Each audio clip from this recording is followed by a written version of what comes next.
இயேசு கிறிஸ்துவும் நானும். இன்றைய வேத வசனம் உபாகமம் 32:52. நான் இஸ்ரவேல் புத்திரருக்கு கொடுக்கப் போகிற எதிரே இருக்கிற தேசத்தை நீ பார்ப்பாய், ஆனாலும் அதுக்குள்ளே நீ பிரவேசிக்க மாட்டாய். அன்பான சகோதர சகோதரிகளே, இந்த காரியத்தை மோசேயினுடன் ஆண்டவர் பேசுகின்றார். ஏனென்றால் ஆண்டவர் உத்தமாய் பின்பற்றினார். அவர் வார்த்தையின்படி இஸ்ரவேல் மக்களை அழைத்து கொண்டு வந்தார்.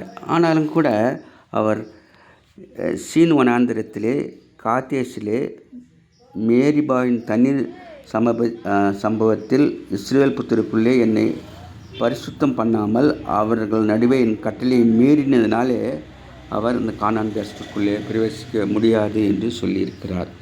அவர் கண்மலையை பார்த்து பேசுங்கள் என்று சொல்லும்போது அவர் அடித்து விட்டார்.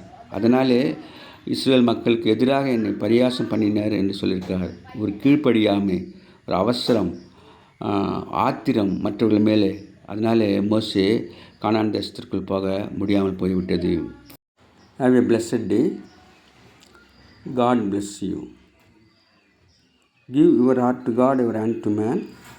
Live in God's word, live on your knees. Thanks for watching. Like, share, subscribe.